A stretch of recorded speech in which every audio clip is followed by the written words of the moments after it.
The development of the long-range strike bomber. The United States military has always been on the forefront of developing the most accurate, powerful, and deadly military aircraft for decades. There seems to be no limit to what they can achieve, from stealth fighters that can't be detected by radar to spy planes that can nearly break free from the Earth's atmosphere. It is one of the many reasons why the United States has been able to boast one of the most powerful air forces in the world. In recent years, though, the United States Air Force has announced that development of a new bomber program would further solidify its top spot as the world's most powerful military. This program takes aerial warfare to a whole new level and could be a deciding factor for any wars that may come in the future. Many people wonder exactly how much more advanced our warfare can get. From stealth fighters to stealth bombers, there seems to be no end in sight as far as our technological capabilities. However, leave it up to the United States Air Force and the government to prove a person wrong. For this video, we will be covering the development of the Long-Range Strike Bomber program and the B-21 Raider. If you are new to this channel, then welcome. Be sure to hit the subscribe button and click the notification bell. We are regularly coming out with new videos and want you to be there for all of them. The Long-Range Strike Bomber program, or the LRSB for short, is a development and acquisition program to develop a long-range strategic bomber for the United States Air Force. This heavy payload stealth aircraft would be capable of delivering thermonuclear weapons across the globe. The conception of this program started in mid-2009 when Air Force Chief of Staff General Norton Schwartz said that the Air Force's focus in 2010 was to be on the development of a long-range strike aircraft instead of a next-generation bomber. At first, the concept was met with a great deal of scrutiny. It didn't have anything to do with the idea itself, though. The worry was that it would be a financial disaster. When addressing it, Secretary of Defense Gates said, "What we must not do is repeat what happened with our last manned bomber. By the time the research, development, and requirements processes ran their course, the aircraft, despite its great capability, turned out to be so expensive, $2 billion each in the case of the B-2 Spirit, that less than 1/6 of the planned fleet of 132 was ever built." As an answer to this problem, the Department of Defense determined that the Air Force would need to handle reconnaissance as well as strike missions, displaying a new level of versatility. With the plan in place, funding was secured. In 2011, the Air Force decided to purchase 80 to 100 aircraft. Air Force Global Strike Command indicated that one requirement for the bomber would be to carry a weapon of similar effect to the Massive Ordnance Penetrator, in addition to the strategic bombing, tactical bombing, and prompt global strike roles it would serve. Then, President Obama and his administration went further to include additional stipulations, saying the aircraft should be nuclear capable, but shall not be certified as such until older bombers were set to retire. After a few other requirements were added over the next couple of years, plans were finally put in place. Production proposals and contracts were put in place. Originally, Boeing and Lockheed Martin were to team up on the LRSB project, as they have always been the frontrunners in the vast majority of military contracts for the United States. Something different happened this time. In October of 2015, it was announced that the contract for the program was awarded to Northrop Grumman. Lockheed and Boeing were furious at the decision and protested. However, the government did not budge, citing cost issues. Although Lockheed Martin and Boeing had made plans to bring a lawsuit against the government, the plans were eventually dropped, giving America the go-ahead to continue work with Northrop Grumman. Everything was clear from Northrop Grumman to start its work. At the 2016 Air Warfare Symposium, the LRSB aircraft was formally designated the B-21. The head of the U.S. Air Force Global Strike Command expects that there will be a minimum order of 100 B-21 bombers, yet thinks that the order could one day climb to as high as 200.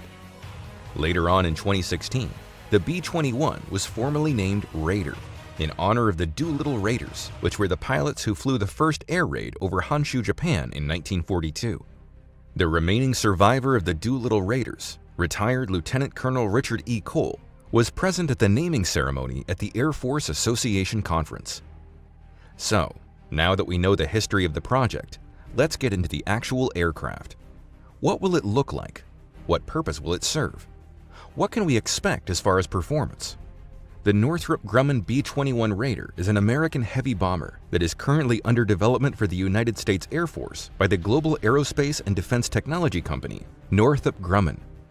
As part of the Long Range Strike Bomber program, it is to be an advanced, very long-range, large, heavy payload stealth intercontinental strategic bomber with capabilities of delivering conventional and thermonuclear weapons. It is to complement the existing fleet of LRSBs, the Rockwell B-1 Lancer, Northrop Grumman's B-2 Spirit, and the Boeing B-52 Stratofortress.